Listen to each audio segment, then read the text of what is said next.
In the 30 years Final Fantasy's been around, they've found some pretty bizarre, creative, and, well, memorable ways of trying to sell their games. Would you like to know what some of those ways are?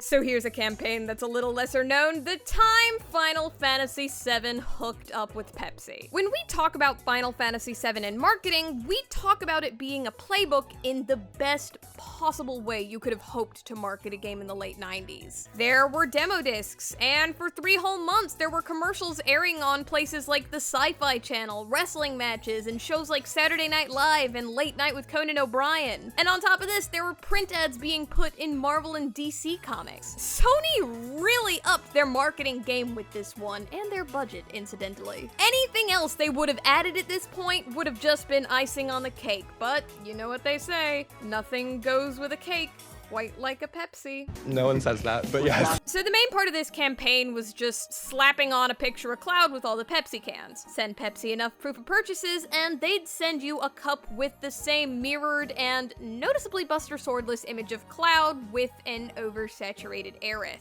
But just to make sure you didn't miss these, they made some cardboard standees to accommodate them. Some of them were tabletop sized, and others were 4 feet tall. Although they were mostly found in grocery stores, there were also some that were being displayed in movie theaters. And you know, it is an absolute shame that this campaign stopped in November, because if it had just gone on a month longer, just 1 month longer, people could have got a nice long eyeful of mirrored Cloud Strife trying to sell them Pepsi on their way to watch Titanic, of all things. Could you imagine that? In any case, the cups and standees have become fairly rare and generally sell for a few hundreds of dollars, though I've seen listings of people unsuccessfully asking for more. I've always found the fact that they sell for so much so interesting, since the campaign itself doesn't seem like it was especially successful compared to the rest of the marketing Sony was doing for Final Fantasy VII in the English-speaking market at the time. Is it the flawed nature of the image that draws people to it? Are they just after any kind of Final Fantasy VII collectibles they can get? Do they just really like Pepsi? Or are they like me and think that the sheer idea of letting Cloud market Pepsi to them on their way to see Boogie Nights is absolutely hilarious? Regardless of the reason, Final Fantasy VII and Pepsi. It was a thing that happened, and there are apparently valuable cups and cardboard standees out there to prove it.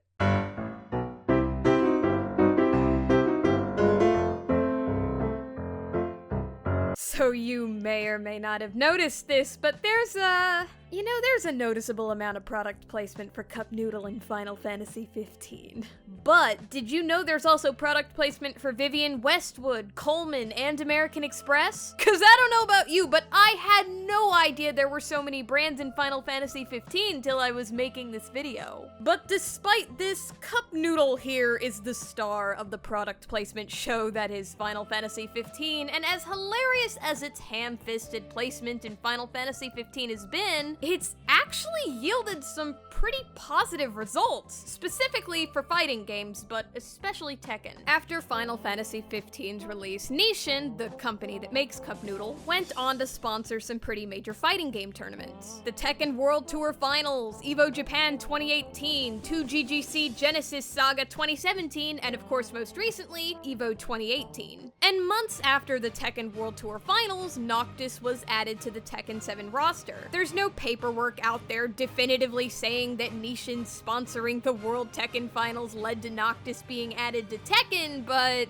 I mean, if you were Nisshin and you just sponsored an entire Tekken tournament, a major Tekken tournament at that, I think it's pretty reasonable to believe that that might have swayed Bamco's decision when choosing who the next DLC character would be. All because of a little, or, you know, a lot, of product placement.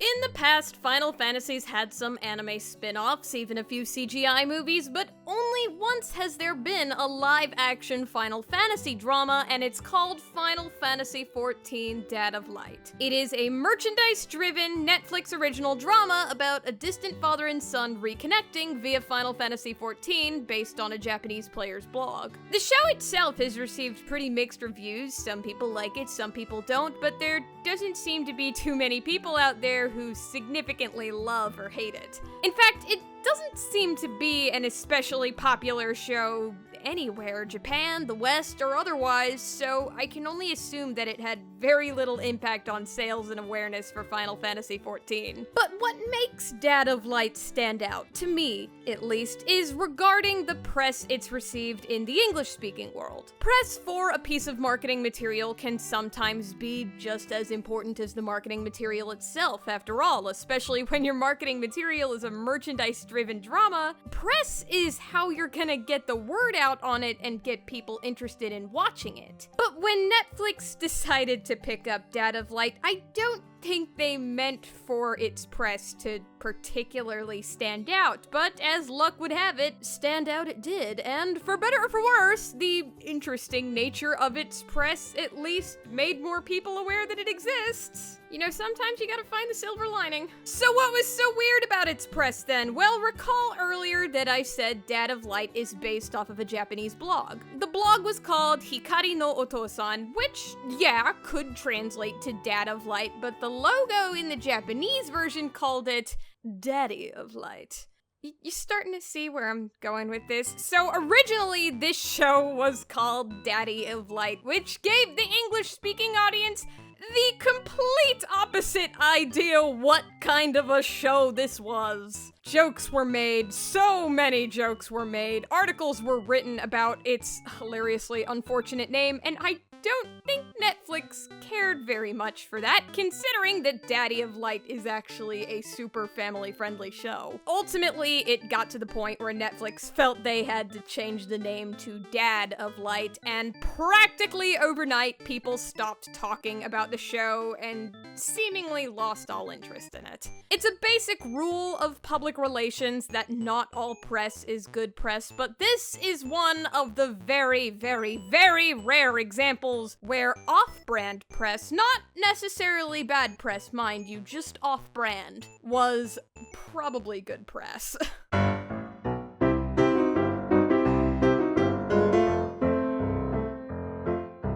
Final Fantasy's got Japanese and Western pop stars to put music in their games before, so hearing that Final Fantasy got Ariana Grande to let him use one of her songs for their mobile game, Final Fantasy Brave Exvius, you know, that itself isn't too strange. In fact, that's pretty reasonable considering their track record. That wouldn't warrant a spot on this list. What does, however, warrant a spot on this list is they're taking that several steps further. I am referring, of course, to Final Fantasy Brave Exvius making Ariana Grande a playable character in the game not just once, not just twice, not even 3 times, but there is a total of 4 variations of Ariana Grande you can use in Final Fantasy Brave Exvius. Oh, what's that? You don't believe me? Well, guess what? She's even listed as a character in the Final Fantasy wiki. Ariana posted twice in the same day on her Instagram about her appearing in the game. As a matter of fact, that's where the initial announcement of her inclusion was made. To help give you some context into why her posting about it on Instagram is such a big deal, please keep in mind that in December of 2016, just a month before she posted about Brave Exvius, she had the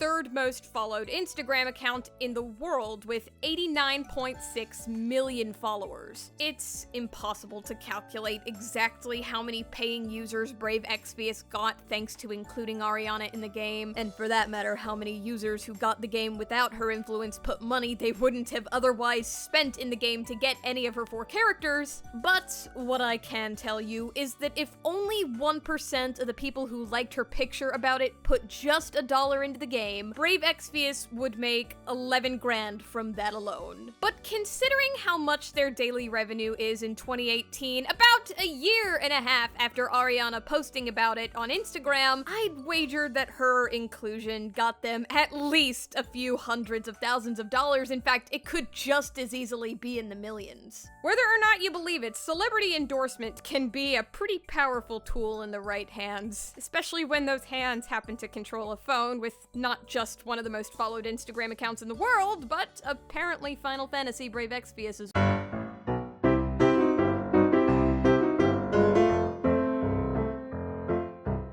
Honestly, this one is, oh boy, it's probably the most bizarre thing in this video. The Time Lightning of Final Fantasy XIII was used as a model and spokeswoman for Louis Vuitton.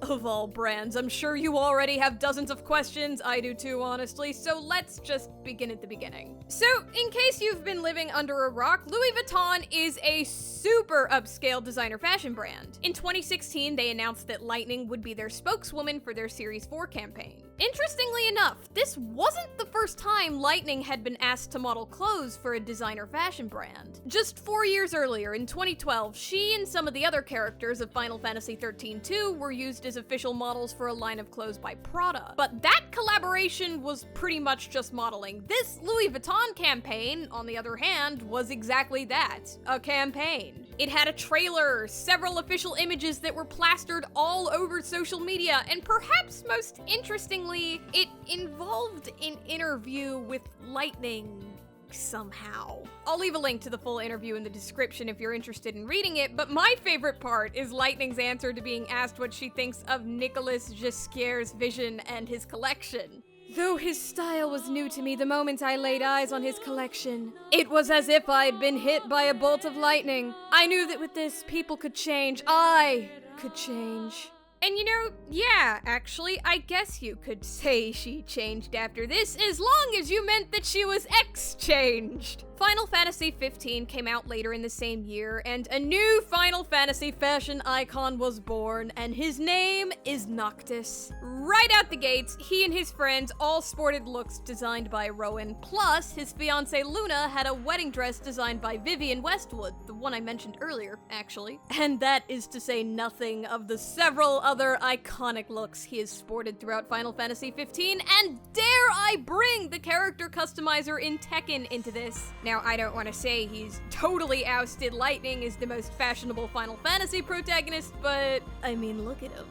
Holy shit, that was the whole list! Time just flew right on by, I know! Learning about the more interesting marketing techniques of Final Fantasy tends to have that effect on people. But if there's anything you think I missed out on, any marketing campaigns or ads or crossovers or anything like that, I think I and everyone watching this would greatly appreciate it if you would grace the comments section with some info on it, whatever it may be. This video took a really long time to make. You can check the description for the backstory if you're so inclined, so I especially hope you enjoyed the video and learned something you find interesting. So, until next time, God, I don't know, Final Fantasy X's still the best Final Fantasy. But as much as I love Final Fantasy X, Final Fantasy VII is a definite close second.